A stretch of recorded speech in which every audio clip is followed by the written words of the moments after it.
মই আৰু মানুহজনী দুই লগ হৈ তেজপুৰ গ'লোঁ আৰু তেজপুৰত গৈ আমি মহাভৈৰৱ মন্দিৰ দৰ্শন কৰিলোঁ আৰু ইয়াৰ পৰা আমি শৰাইভাগ লৈ ল'লোঁ। শৰাইভাগ লৈ মেলি আমি মন্দিৰত প্ৰৱেশ কৰিলোঁ। মানে তাইৰ মন এটা আছিলে যে মহাভৈৰৱ মন্দিৰ যাম আৰু তেজপুৰ যিহেতু যাবলগীয়া কাম আছিলে আৰু পৰীক্ষা এটা আছিলে আমাৰ তেওঁৰ, গতিকে সেই সুযোগতে পৰীক্ষাটো দি মেলি আহি সেইফালেদি ৰাস্তাটো দি যেতিয়া পৰিছে মহাভৈৰৱ মন্দিৰ, তেওঁ ক'লে যে মহাভৈৰৱ মন্দিৰত এবাৰ সোমাই যাওঁ, কাৰণ মোৰ মন আশা এটা আছিলে। গতিকে সেই সুযোগতে তেওঁৰ আশাটো পূৰণ কৰিবলৈ সুযোগ পালোঁ আৰু এয়া হ'ল মহাভৈৰৱ মন্দিৰ। সঁচাকৈ সোমাই বহুত ভাল লাগিলে। নন্দী আগত আছে আৰু ইয়াতে চাকি বন্তি জ্বলোৱা হয়। ভিতৰত যিহেতু চাকি বন্তি জ্বলাব দিয়া নহয়, গতিকে ইয়াতে চাকি বন্তি জ্বলাব দিয়ে। গতিকে চাকি বন্তি জ্বলাই ল'লে তেওঁ।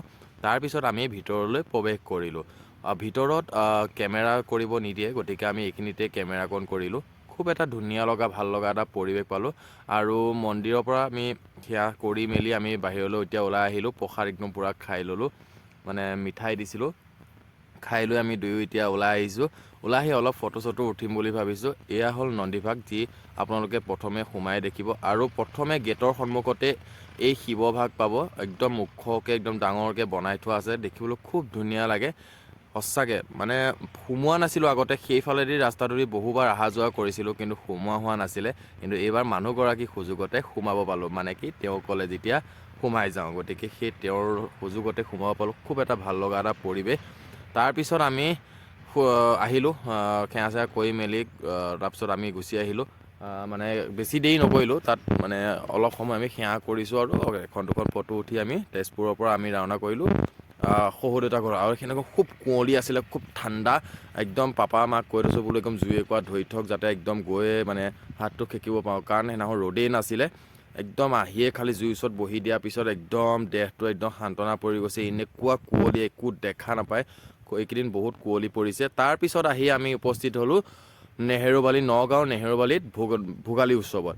তাই ক'লে বোলে একেবাৰে সুযোগতে ভোগালী উৎসৱো চাই যাওঁ, আকৌ ঘৰৰ পৰা নাহোঁগৈ। সেয়েহে ভোগালী উৎসৱতো তেওঁক সোমোৱাই দিলোঁ, মানে এদিনতে দুটা কাৰ্যসূচী আমি কৰি দিলোঁ আৰু।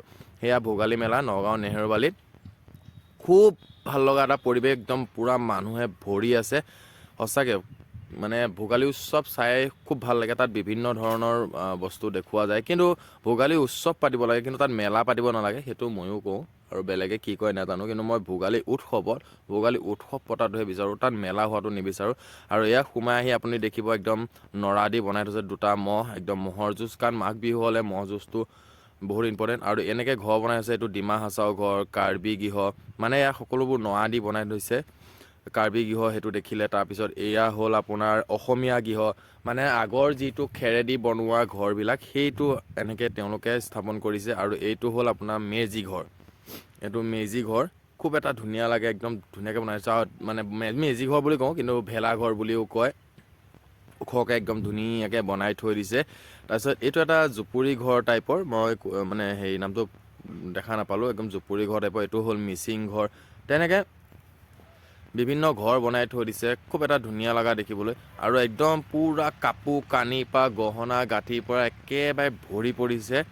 মানে বিভিন্ন ধৰণৰ ষ্টলসমূহ আছে, মানে ল'ৰা ছোৱালীবিলাকে খেলিব পৰাও সুযোগ আছে, কিতাপৰ পৰা আদি কৰি মানে বিভিন্ন ধৰণৰ কাৰ্যসূচী তাত লোৱা যায়। আৰু আমাৰ নগাঁৱৰ নেহেৰুবালিত এই ভোগালী উৎসৱটো খুব ডাঙৰকৈ পতা যায়। আৰু তেওঁ ক'লে বোলে এটা চুৱেটাৰ লৈ লওঁ, যিহেতু ঠাণ্ডা পৰিছে, তাতে এটা চুৱেটাৰ চালে খুব কম দামতে চুৱেটাৰসমূহ দি আছে। গতিকে তাই ক'লে বোলে এটা চুৱেটাৰ লাগে, গতিকে বোলো লোৱা চুৱেটাৰ এটা। গতিকে তাইও সেই চুৱেটাৰ এটা চালে, এটা পচন্দ হওঁ নহয়, মানে মানুহজনী অকণ শকতটো, গতিকে চাইজত কিছুমান বস্তু নিমিলে। চাই একদম ভাগৰি গৈছেগৈ আৰু লাষ্টত কোনটো মিলিব কোনটো নিমিলিব। শেষত এটা পালে আৰু ল'লে। তাৰপিছত অকণমান ভোকো লাগিছে, কাৰণ দিনটো হেৰি লগা হৈছে, অশান্তি লাগিছে। গতিকে ভাবিলোঁ বোলো পুৰা বস্তুকে খাওঁ, কাৰণ ভোগালী উৎসৱত কিন্তু এই বস্তুটো খুব মানে প্ৰিয়। কেঁকুৰা পোৰা হওক, মিছা মাছ পোৰা হওক, গাহৰি মাংস, ব্ৰইলাৰ মাংস, বিভিন্ন ধৰণৰ এনেকৈ পোৰা মাংসবিলাক হয়। আৰু এই বস্তুটো চাওকচোন, এই বস্তুটো হ'ল কঁকালৰ বিষৰ কাৰণে কিন্তু দেই। তাৰপিছত একদম গহনা গাঁঠি বোলে নাই, কেঁচা সোণৰ গহনা কিবা এটা লওঁ, বোলো লোৱা, মই বোলো। তাৰপিছত আৰু সেইবিলাক হৈ মেলি ইয়াত চব কাটি কুটি আছে। গতিকে এয়া হ'ল আমাৰ খাদ্য। গতিকে গাহৰি মাংস 1 প্লেট ল'লোঁ। তাৰপিছত পলু ল'লোঁ, তেনেকৈ লৈ মেলি একদম ধুনীয়াকৈ খালোঁ। আৰু লগত সখা আৰু সখিনী আহিছিলে, মানে মোৰ সখা সিহঁতো গ'ল, গতিকে লগ হ'লোঁ, লগ হৈ মেলি একেলগে খোৱাটো কৰিলোঁ। আমাৰ এওঁ পলু নাখায়, মই কিন্তু পলুটো খাই খুব ভাল পাওঁ। তেওঁ গাহৰি মাংস পুৰাই খালে।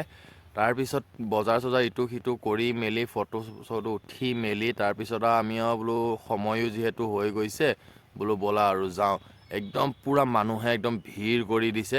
আৰু পিছৰ অনুষ্ঠানবিলাক নাচালোঁ, বিভিন্ন ধৰণৰ কাৰ্যসূচী আছিলে, গতিকে গীত মাতে কাৰ্যসূচী আছিলে, সেইখিনি মানে চাবলৈ সময় নহ'ল, অলপ সময়টো দেৰি হৈ গ'ল। গতিকে এইখিনিতে আমি ফটো চটো অলপমান উঠিলোঁ, উঠি মেলি আৰু বোলো ব'লা ঘৰলৈ যাবলৈ হৈছে, বহুত ৰাতি হৈ গ'ল, 9টামান বাজিলেগৈ। গতিকে বোলো ব'লা তাৰপিছত বেলেগ ক'ৰবাত কিবা এটা খাই ল'ম। তাৰপিছত আহি লক্ষীনগৰ চাৰিআলিৰ ওচৰত আমাৰ এই খাইচাঙত ধুনীয়াকৈ ফ্ৰাইড ৰাইচ খালোঁ। ফ্ৰাইড ৰাইচ খাই মেলি বোলো এতিয়া আৰু সমাপ্ত।